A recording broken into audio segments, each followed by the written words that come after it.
Bonjour tout le monde et bienvenue pour une nouvelle vidéo. Alors je sais que ça fait un bon temps que je n'ai pas posté, mais je n'avais pas d'inspiration, enfin le Saint-Esprit ne m'a pas parlé. Du coup je n'ai rien posté, mais je reviens avec un tout nouveau sujet qui est Dieu ne veut pas m'exaucer.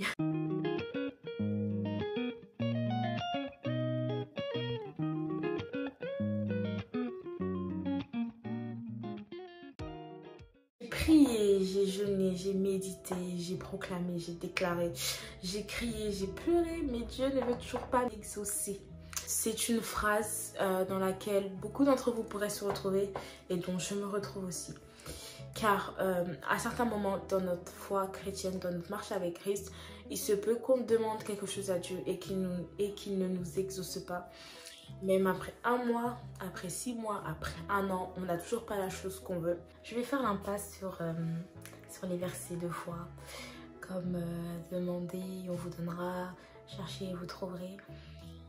Parce que je sais que vous avez demandé, je sais que vous avez cherché, je sais que vous avez frappé, je sais que vous avez prié jour et nuit, matin, midi, soir. Vous êtes même levé à 3h et 4h du matin pour éventuellement prier pour la chose que vous demandez à Dieu, sans qu'il ne vous exauce.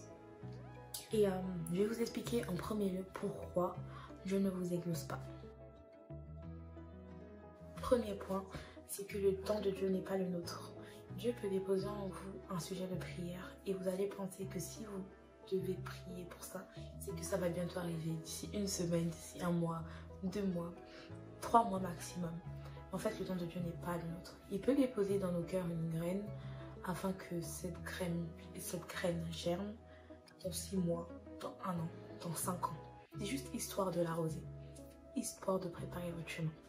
Il vous prépare juste en fait à atteindre le but qu'il veut pour vous, les choses qu'il veut pour vous. Donc vraiment, il faut vraiment vous dire que le temps de Dieu est toujours parfait et qu'il ne faut jamais qu'on soit trop pressé ou trop en retard. Il faut toujours être en symbiose avec lui. Donc s'il ne vous exauce pas, c'est que vous êtes soit en retard, soit trop en avance. Et que vous n'êtes pas en accord, en symbiose avec lui. Second point, ce que vous voulez n'est pas ce que Dieu veut pour vous. Et ça, je sais que vous l'avez entendu maintes et maintes fois.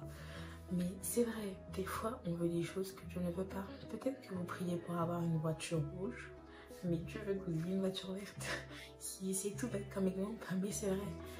Et ça prouve seulement qu'on est juste déconnecté de la volonté de Dieu pour nous et qu'on laisse en fait nos désirs charnels prendre le dessus. C'est l'une des raisons pour laquelle Dieu ne vous exauce peut-être pas. Troisième point, c'est que la chose pour laquelle vous priez n'est plus une simple chose pour laquelle vous priez. Ce n'est plus un simple sujet de prière, mais c'est devenu une idole. Ça veut dire que vous chérissez cette chose plus que Dieu. Vous aimez cette chose plus que Dieu. Vous cherchez et vous voulez cette chose plus que Dieu.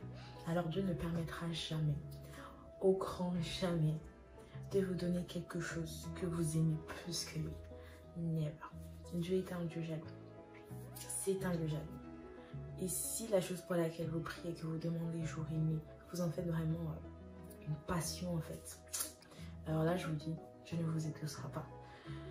Il ne vous exaucera pas parce que vous pensez à cette chose jour et nuit, vous priez pour cette chose, vous la voulez à tout prix. Mais qu'en est-il de votre désir pour Dieu? Qu'en est-il de votre désir pour le suivre, pour le poursuivre? C'est pas ces choses-là qu'on doit désirer, c'est Dieu. Le 4e point me ramène au point numéro 2. C'est que, étant donné, c'est que vous priez pour quelque chose qui n'est pas pour vous, parce que vous la convoitez auprès des autres. C'est de la comparaison. Vous voulez un truc juste parce que les autres l'ont. Dans cette séquence, je me suis perdue dans mes mots. Alors je vous invite à lire ce que j'ai noté en noir et blanc. Disons que vous êtes à la recherche d'un CDI, mais entre-temps, une personne de votre entourage signe un contrat, puis une deuxième. Au lieu de vous réjouir pour ces personnes-là, vous allez vous demander « Pourquoi eux et pas moi, Seigneur ?» Ça, c'est de la convoitise, ça, c'est de la comparaison, c'est de la jalousie et de l'envie.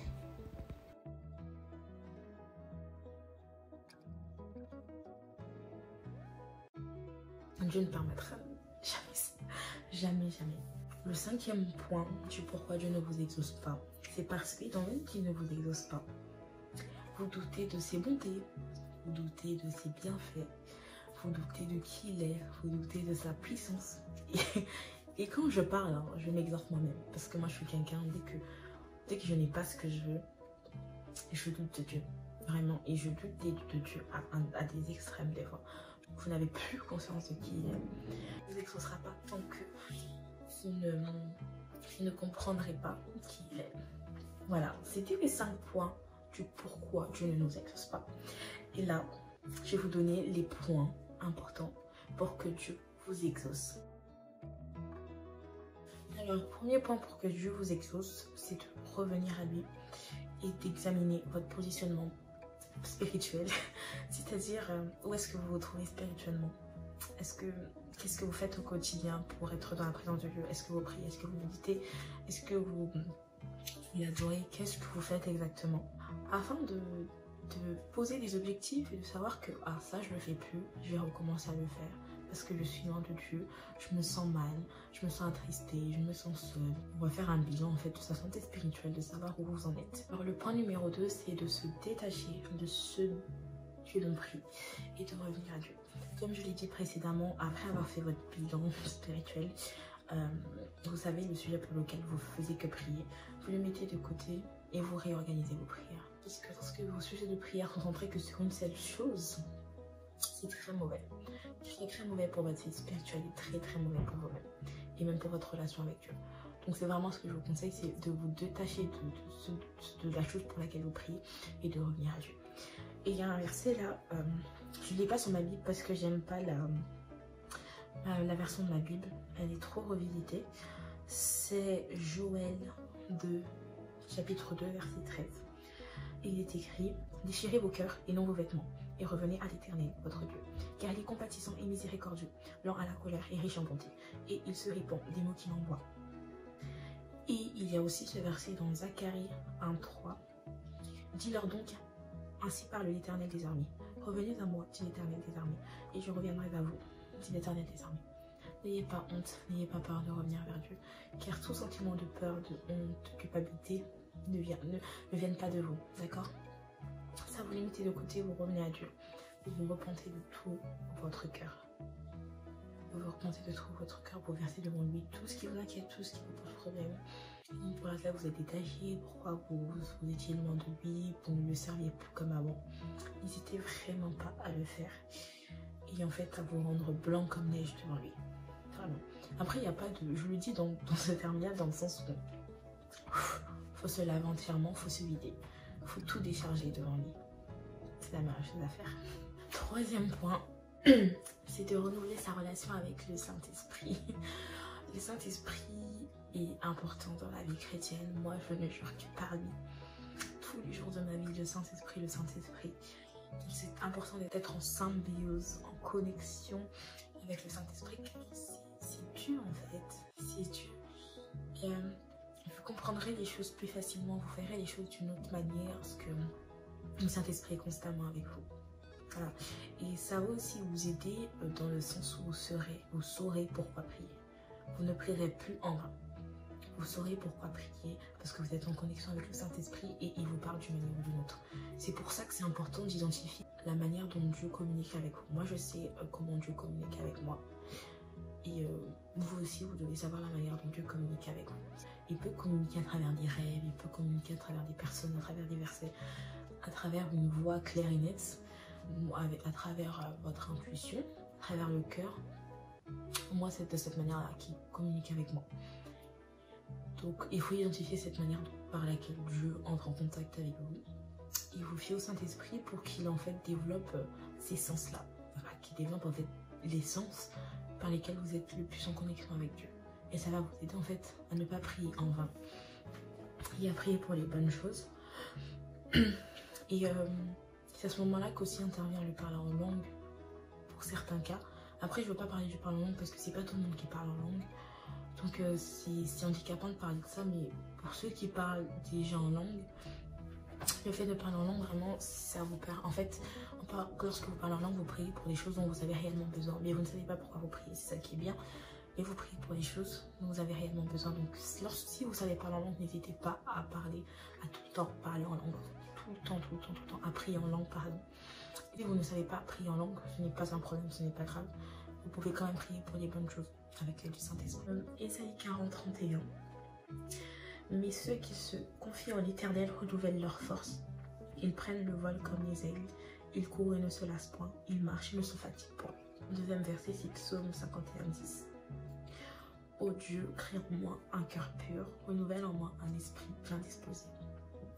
Ça, c'est ma prière de tout le temps. Je prie toujours pour que Dieu renouvelle ma manière de voir les choses, de penser, ma manière de comprendre, ma manière d'agir.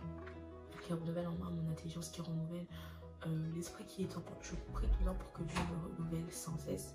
Lorsque vous priez pour le renouvellement de votre esprit, le renouvellement de votre intelligence, Dieu va vraiment le renouveler et vous serez capable de recevoir certaines choses qu'il a pour vous et de bien les traiter, d'en prendre soin. Vous serez peut-être prêt pour ces choses-là et vous allez aussi pouvoir grandir spirituellement, atteindre des niveaux exceptionnels. Priez pour ça et ça va vous aider à être en bios et savoir en fait ce que Dieu attend de vous, ce dont pour lequel vous devez prier.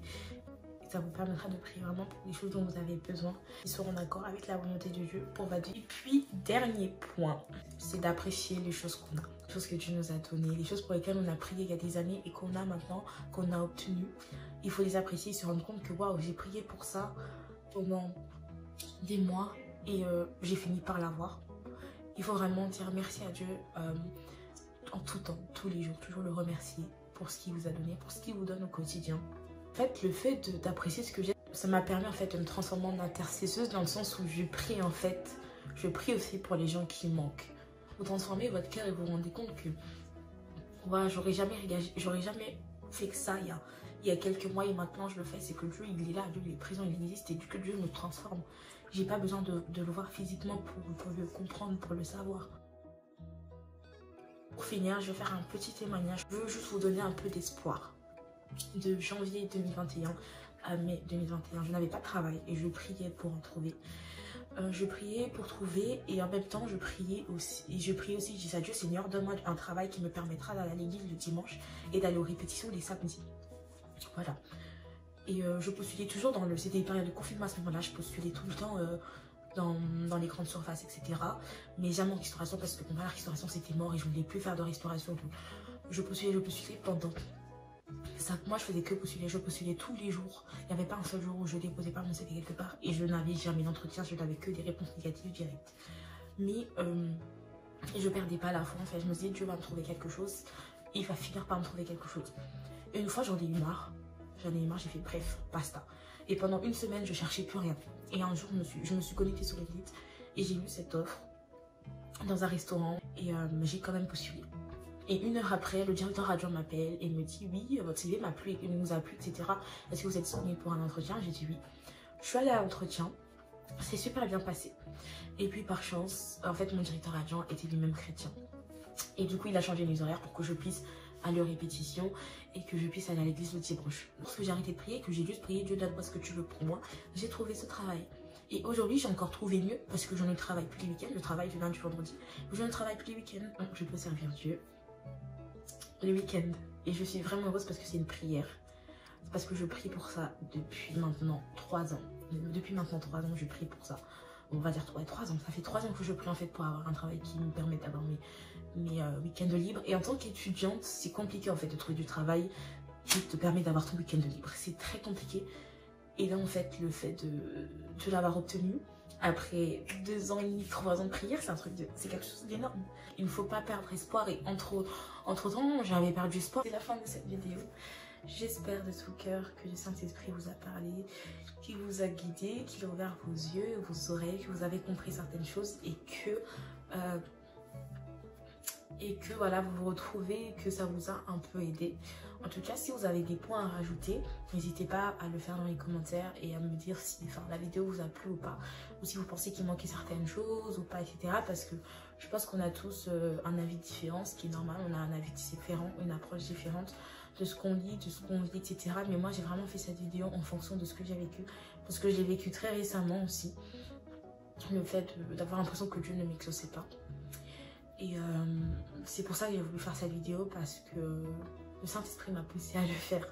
Et comme je l'ai dit, en faisant cette vidéo, je m'exhorte moi-même. Et j'espère que cela vous aura aussi exhorté.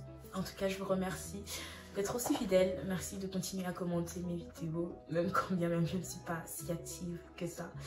Je vous fais de très gros bisous et je vous dis à la prochaine.